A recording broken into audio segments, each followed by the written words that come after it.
Bonjour, bienvenue à Question de croire, un podcast qui s'intéresse à la foi et la spiritualité, une question à la fois.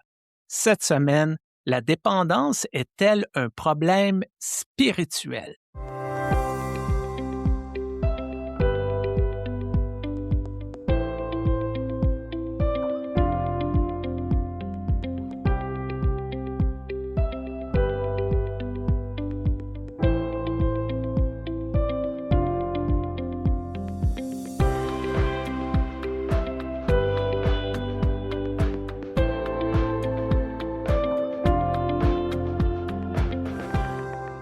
Bonjour Stéphane.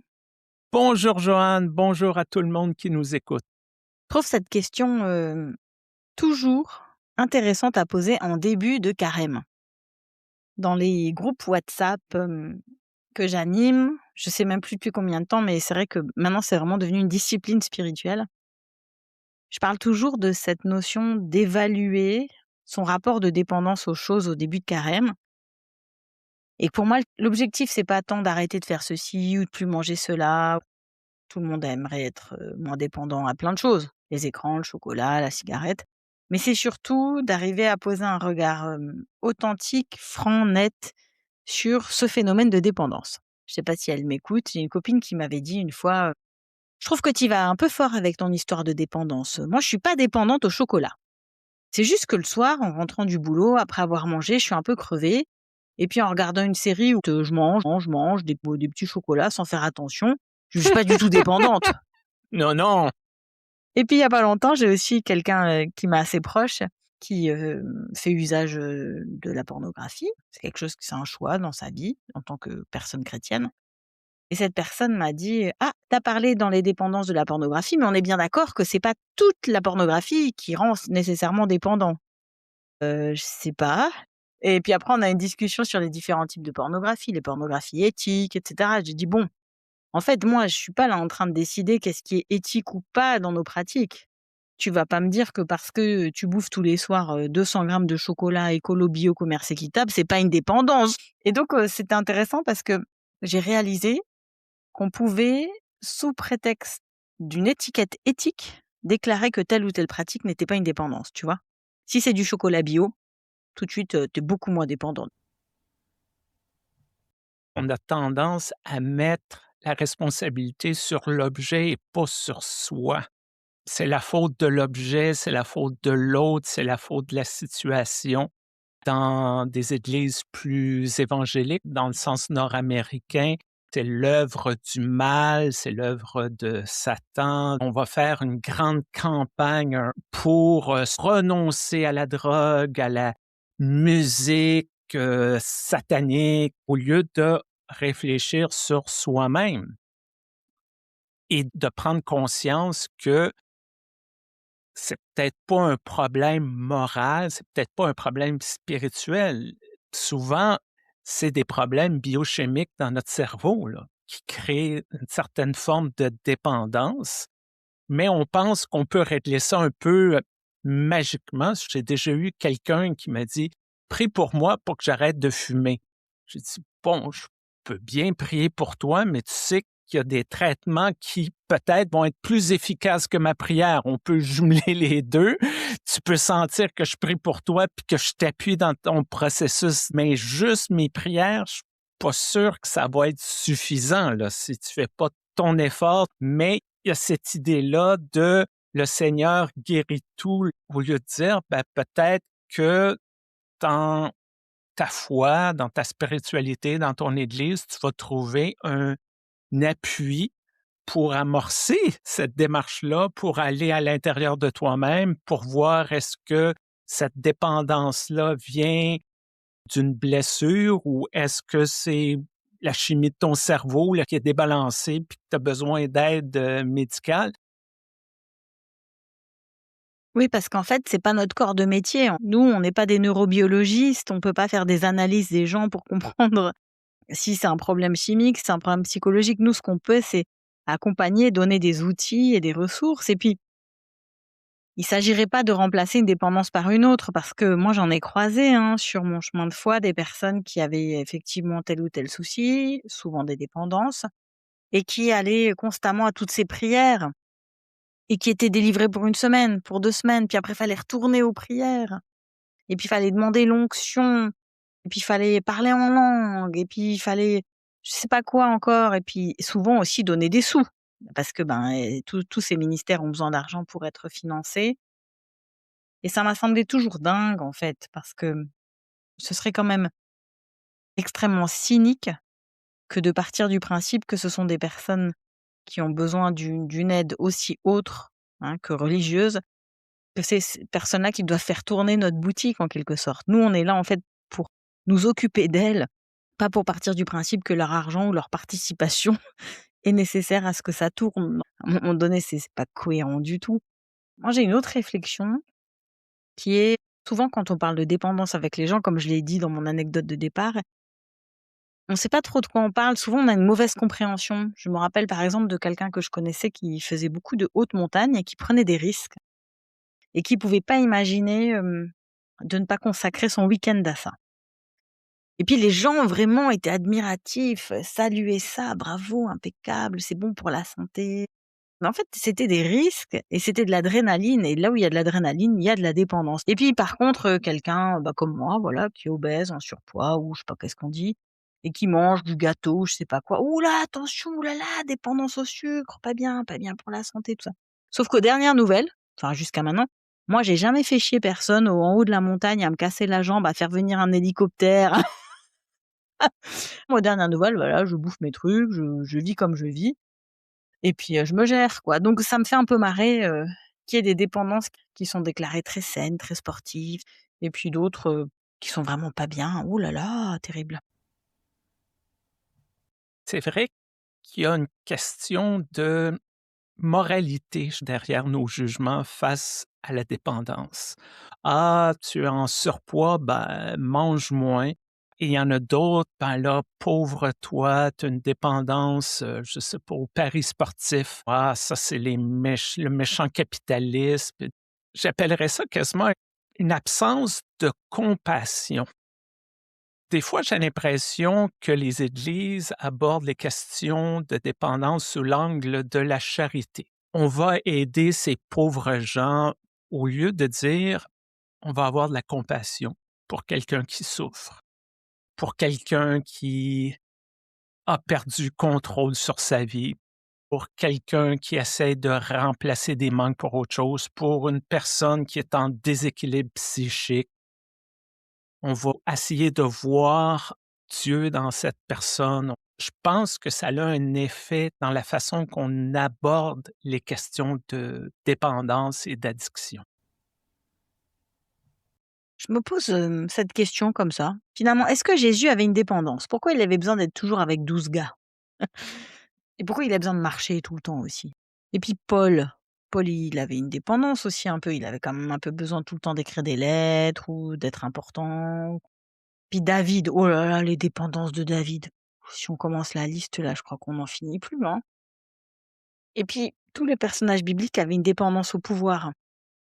Beaucoup de patriarches avaient une dépendance au pouvoir, avaient besoin d'être la personne qu'on remarque, la personne, de référence. Finalement, si on regarde bien attentivement la Bible, la difficulté qu'on a, pour certains dans leur leadership, de se réclamer de telle ou telle figure d'autorité, c'est de le faire, sans faire une analyse lucide de la situation. Je m'en Ça me fait penser, quelqu'un m'avait envoyé l'enregistrement vidéo d'une prédication d'un collègue qui racontait qu'à la suite d'une chirurgie, il s'était fait prescrire des opiacés. Il avait pris ça, il a développé une dépendance, et que là, maintenant, il n'en prenait plus, il était guéri. Il y a plein de gens dans nos paroisses, il y a plein de gens autour de nous qui ont des problèmes. Mais trop souvent, à cause des tabous, on pense qu'on est les seuls, puis on veut pas trop s'ouvrir, personne s'ouvre. Mais en tant que leader, je sais que c'est délicat d'être capable de dire: «Ben moi, la bouffe, la cigarette, l'alcool, j'ai des difficultés». Ça permet d'ouvrir le dialogue. ça permet de dire: «Ah, si telle personne autour de moi que j'aime bien est capable d'en parler, peut-être que moi je pourrais être capable d'en parler». Trop vouloir être parfait, à trop idéaliser nos dirigeants, nos dirigeantes, à trop vouloir idéaliser, comme tu as dit, les personnages de la Bible, on se prive de quelque chose d'assez important, de la réalité de la condition humaine. Il n'y a personne de parfait. Moi, je ne crois pas qu'il y a personne qui est à l'abri de développer une dépendance. Ça ne veut pas dire que ça dirige nos vies, mais on peut reconnaître que c'est pas facile tous les jours. Et je pense qu'on a ce rôle-là, je pense, en tant que leader d'Église, de ouvrir cette porte.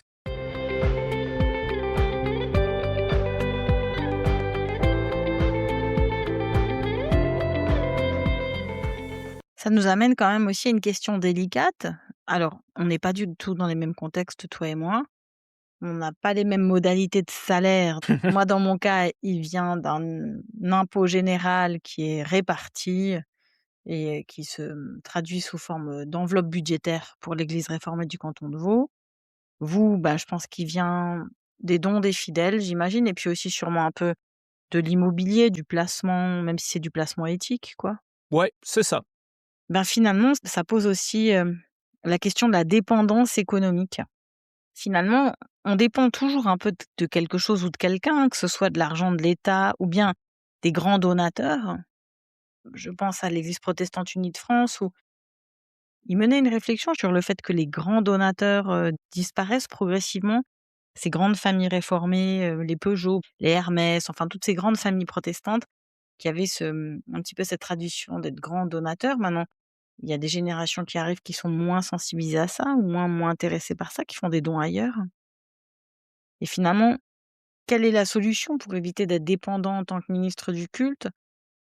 Alors, il y aurait la voie médiane, celle qu'on a évoquée avant, faire des placements, avoir du foncier. Mais alors ça voudrait dire que l'Église devient vraiment, une entreprise comme une autre. Et voilà, moi je me pose toujours un peu cette question. Je sais aussi qu'il y a des environnements où les curés dépendent presque directement des fidèles. Il y a des églises évangéliques où les pasteurs dépendent aussi des dons. Comment s'interroger sur ces questions de dépendance économique? Comment faire en sorte dans certaines situations pastorales où on a des collègues qui sont payés si peu qu'en fait ils doivent compter sur les maisons de vacances, de leurs paroissiens pour pouvoir partir en vacances? Qui doivent compter sur les voitures secondaires de leurs paroissiens pour pouvoir, se rendre, par exemple en dernière minute à un enterrement parce qu'ils ont qu'une seule voiture familiale. Comment réfléchir à tout ça et comment oser se dire que, ben, il y a une dépendance économique et que cette dépendance, elle est complexe en Église? C'est un très bon point. Moi, j'appelle ça, il y a la dépendance personnelle et il y a la dépendance collective en tant que Mmh. société. J'ai suggéré qu'on fasse ce sujet parce que au moment où ce qu'on enregistre, c'est la guerre en Iran. Les prix du pétrole ont explosé. Il faut le reconnaître, collectivement, on est dépendant du pétrole. On ne peut pas fonctionner dans le système capitaliste qui existe sans pétrole. C'est mauvais pour la planète, c'est mauvais pour notre santé individuelle et il y a d'autres possibilités de créer de l'énergie, mais non, on continue avec le pétrole et on sait tout le côté néfaste. Donc, moi, j'appelle ça une dépendance. Il y a un enjeu de ce côté-là. Collectivement, c'est un mode de vie qu'on s'est créé. Il y a certains, comme dans des dépendances de d'autres substances, qui naviguent un peu mieux avec ça. Il y en a d'autres que ça ruine leur vie. Un exemple très concret, l'Église unie a un fonds de pension pour les pasteurs retraités, comme plein d'autres entreprises. Et on essaie d'avoir des investissements corrects, mais en même temps, on veut un bon retour sur nos investissements pour payer nos retraites. Et Il y a les sables bitumineux au Canada qui produit du pétrole, qui est hautement polluant, mais qui donne un très bon retour sur l'investissement. Qu'est-ce que l'Église fait? Il y a eu une décision de se retirer de ces investissements-là. Il y a des gens qui habitent dans ces régions-là qui disent: «Oui, mais c'est des emplois qui vont, disparaître». Bien sûr, ouais. Donc, on est pris à naviguer toute cette réalité-là, toute cette complexité-là, et je pense que ça a démontré la complexité lorsqu'on est pris dans une relation de dépendance. Souvent, il n'y a pas de réponse simple et facile lorsqu'on essaie de s'extirper d'une situation de dépendance. Ça me rappelle un collègue qui était dans une région de France, qui produit une célèbre liqueur et puis, c'est quelqu'un de très intellectuel et qui aime beaucoup faire des lectures, qui aime beaucoup aller à des conférences et il s'était rendu compte progressivement au bout de quelques années de ministère là-bas où tout se passait très bien, s'entendait très bien avec son conseil, ses paroissiens. Mais il s'est rendu compte qu'en fait, tout le coin commençait à être atrocement pollué dans les nappes phréatiques. Donc lui, c'est assez marrant parce que lui, en bon pasteur, il a commencé à alerter, à participer à des tables rondes, à parler du respect de la création et il n'avait pas évalué combien, en fait, ça péjorait sa paroisse, ça péjorait les producteurs, ça péjorait celles et ceux qui travaillaient dans ces domaines-là, ça ça faisait une mauvaise presse et puis bon, finalement, il a dû pratiquement partir un peu précipitamment, peut-être plus précipitamment que s'il n'avait pas pris position. Alors que lui, ce qu'il voulait, c'était protéger les gens. C'est tellement un enjeu sociétal dans certains cas. Par exemple, en Amérique du Nord, on a un gros problème d'obésité. On va à l'épicerie, on a des aliments ultra transformés. On a des modes de vie, de travail sédentaires. Poser des questions, dénoncer ou du moins vouloir ouvrir une conversation, un peu comme ton collègue, ça crée des remous, c'est malaisant et parfois, on a l'impression qu'on est la personne qui, ne veut pas avoir de plaisir dans la vie, qui est toujours en train de critiquer, qui veut toujours être meilleur que les autres. Souvent, c'est juste de dire: «Mais regardez, il y a de quoi de malsain, là, il y a de quoi qui ne fonctionne pas et c'est pas bon pour l'humanité, collectivement ou individuellement. Pourquoi qu'on continue? Pourquoi qu'on tolère ça? Pourquoi qu'on veut mettre le fardeau du problème sur l'individu au lieu de réfléchir sur la façon que notre société est organisée?»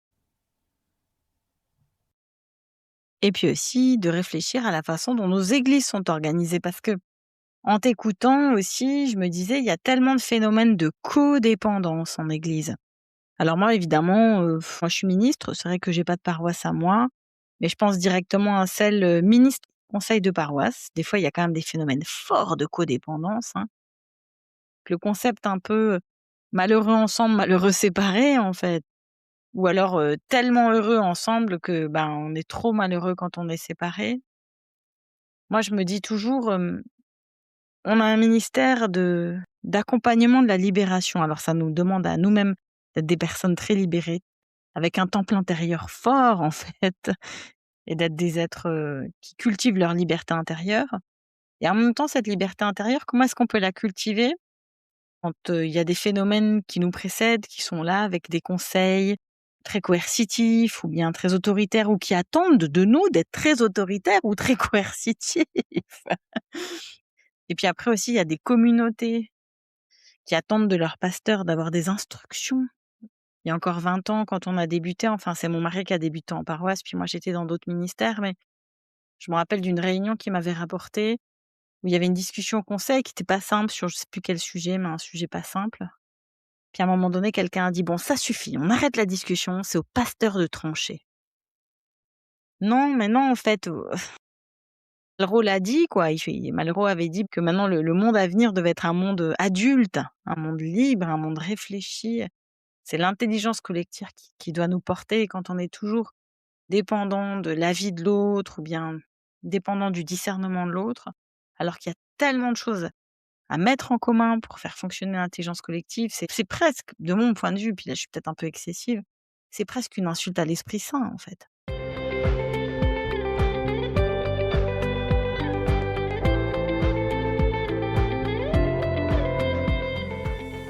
Cette difficulté à discerner, à faire la part des choses, je trouve ça très difficile dans le milieu d'église.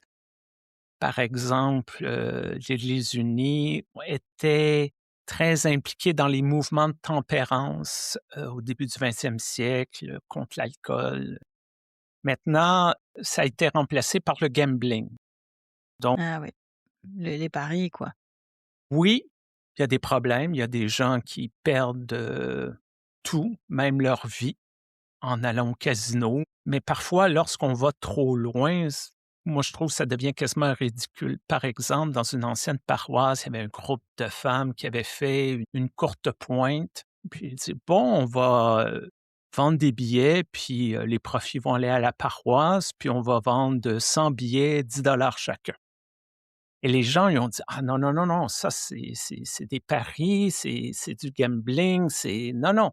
Puis moi, je dis: «Quand même là, si quelqu'un achète les 100 billets là, pour 10 $ c'est quand même 1 000 $ et si cette personne a des problèmes financiers, on va y redonner là». Tu sais, je veux dire, il faut faire parfois la part des choses, il faut accompagner les gens qui ont des dépendances, mais comme tu as dit, il faut pas créer une dépendance au règlement Mmh, où on ne pense plus par soi-même. c'est ça. La même chose avec la communion. Il y a beaucoup de paroisses de l'Église unie qui sont des églises, sèches, des dry church, donc aucun alcool, même pour la communion. Mmh. Tu as du jus de raisin si tu es chanceux. Souvent, c'est une espèce de punch imbuvable.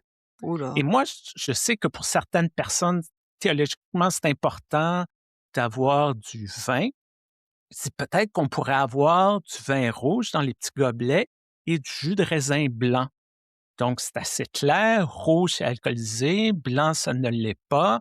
Les gens peuvent prendre le verre qu'ils veulent et il y a plein de raisons pourquoi quelqu'un ne prend pas d'alcool. On conduit la voiture, on prend des médicaments, Mmh, mmh mh. mais non, il y avait un blocage. Nous, on est sans alcool, point à la ligne. Donc, c'est pour aider quelqu'un, comme tu as dit, on se développe un autre type de dépendance, celle au règlement, sans trop y penser. Et puis finalement, des fois, on crée des dépendances à des choses qu'on croit spirituelles et ça, c'est quelque chose qui m'inquiète. Alors j'en ai déjà parlé un petit peu plus tôt, mais je pense par exemple, quand, dans une paroisse, on ne sait plus que faire du cours alpha. Voilà, c'est le cours alpha, rien d'autre. C'est quand même un peu étonnant. Enfin, maintenant ça fait quand même, je sais pas, 500 ans qu'on fait de la théologie. Il y a forcément d'autres programmes, il y a d'autres choses qui ont pu fonctionner. On peut faire des fois des breaks. Alors non, il peut arriver que ce soit alpha, alpha jeune, alpha couple, alpha truc, alpha à un moment donné, c'est du branding aussi, puis c'est aussi passer un petit peu à côté de, une fois de plus, l'intelligence collective, l'intelligence théologique des gens, leur capacité à proposer des choses. C'est un petit peu comme les salles qui sont godly play, on peut plus rien faire d'autre que du godly play dans la salle. Pourquoi sinon quoi? Sinon les petits personnages là, ils vont tomber dans les pommes? Non, je ne crois pas. En fait, c'est quand les gens croient que si on fait plus ça, ça va plus fonctionner ou qu'ils croient qu'ils sont pas capables de fonctionner en dehors, de ce genre de programme. Puis il en va de même avec la louange, dans un sens ou dans l'autre, hein. Si moi, j'ai pas de la louange, moi ça va pas ou alors ceux qui disent l'inverse: «Moi s'il y a de la louange, j'y vais pas, pas supporter la louange». Bah, écoutez les amis, tout ça aussi c'est des dépendances un peu bizarres dans le sens où, si tu voyages dans le monde entier, tu verras qu'il y en a qui jouent du pipeau, d'autres qui tapent dans des tam-tams, les troisièmes qui vont faire encore, de la louange avec de l'eau, par exemple. En fait, a priori, la louange, c'est de la louange, hein, ça monte vers Dieu et puis c'est pas seulement, une batterie et je sais pas quoi et c'est pas seulement de l'orgue. Et donc c'est toujours un peu pareil, c'est de dire aux gens: «Mais restez libres, parce que dès que vous croyez que sans tel ou tel programme, sans telle ou telle pratique, sans tel ou tel carême, eh bien, en fait, vous n'êtes pas sur le bon chemin, ben, c'est que vous avez créé une autre dépendance, mais vous avez juste mis dessus un vernis spirituel». Et puis je l'ai fait, puis je le referai moi aussi parce que c'est très clairement, l'écueil des gens qui ont une vie de foi, mais il faut qu'on ait de la vigilance les uns envers les autres et qu'on puisse se le dire. Et je serai reconnaissante toute ma vie à ma pasteure, de jeunesse, Claire-Lise Holzmeyer, que j'ai déjà citée ici. Un jour, on devrait l'inviter. Et un jour, je lui avais expliqué que je voulais m'habiller modeste. C'est une vieille affaire, hein, c'est presque 20 ou 25 ans.